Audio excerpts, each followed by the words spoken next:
अजमेर में ख्वाजा मोइनुद्दीन चिश्ती की दरगाह है या नहीं, या उस दरगाह के जगह संकट मोचक शिव मंदिर है क्या नहीं।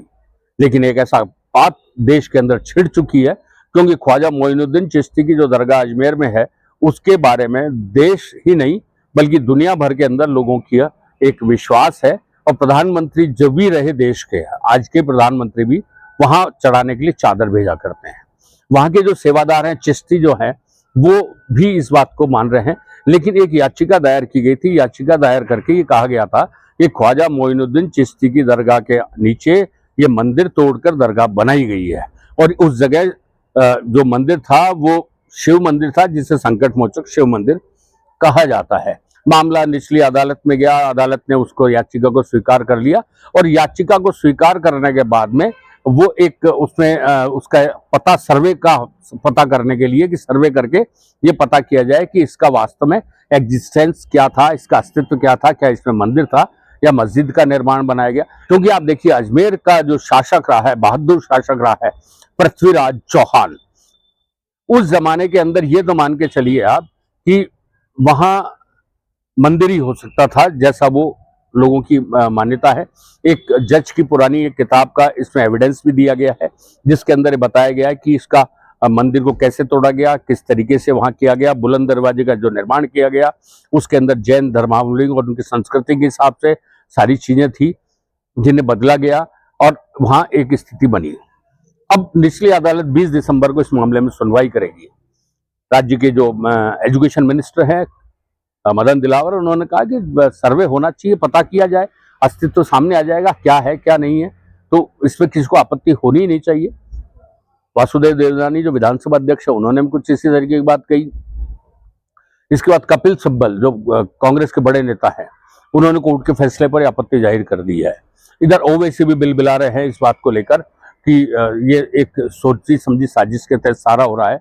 उधर पीडीपी की जो चीफ है महबूबा मुफ्ती, उसने भी इसका विरोध जता दिया है। लेकिन अदालत है, अदालत अपना काम करेगी, क्योंकि अभी संभल में जिस तरीके से कोर्ट के आदेश के बाद में वहां एक सर्वे हुआ, सर्वे के बाद में ये बवाल खड़ा किया गया, हिंसा हुई, तो निश्चित रूप से किसी को भी इसमें आपत्ति नहीं होनी चाहिए यदि सर्वे में चीजें सामने आ रही है। अब आप देखिए कि जिस तरीके से बाबरी मस्जिद का ढांचा ढाया गया, उसका जब एएसआई ने सर्वे किया, उस सर्वे के अंदर साफ तौर पे आया कि यह पहले हिंदू मंदिर था और उसके बाद में इसको तोड़कर मस्जिद बनाई गई, और इस तरीके से धर्मस्थल को बदला गया। तो भारत में लंबे समय तक मुगलों ने शासन किया है, और मुगलों ने एक काम सबसे बड़ा किया है कि जितने भी मंदिर थे, जितने प्रमुख मंदिर थे, उनको तोड़े गया, हिंदुओं की आस्था पर हमला किया गया, और उन मंदिरों को तोड़कर उसकी जगह पर मस्जिदों का निर्माण, दरगाहों का निर्माण किया गया। यह सब पुस्तकों के अंदर उपलब्ध है सारा ढांचा।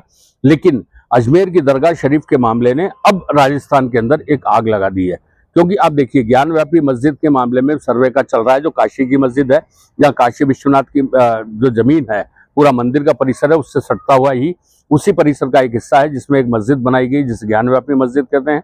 उसके लेकर भी बवाल मच रहा, उसका भी सर्वे हुआ, उसके अंदर भी कई ऐसी चीजें मिली जो हिंदुओं की धर्म आस्था के अनुसार उसके अवशेष थे।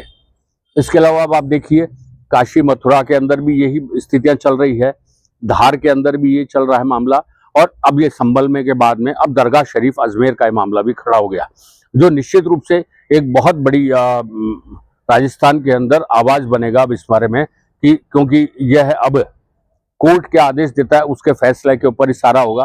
क्योंकि जब एएसआई सर्वे करने जाएगी तो उस समय निश्चित रूप से उसके सर्वे को रोका गया, विरोध किया गया, तो राजस्थान के अंदर एक बहुत बड़ा प्रॉब्लम खड़ा हो सकता है, जिसके लिए सरकार को पहले ही चाक चौबंद रहने की आवश्यकता है। बहरहाल जो भी होता है, हम आपको अजमेर दरगाह शरीफ के मामले में जो कुछ भी अपडेट्स होगा लेटेस्ट से लेटेस्ट, वो भाई जी आपको उपलब्ध कराते रहेंगे। तब तक के लिए दीजिए हमको इजाजत। नमस्कार।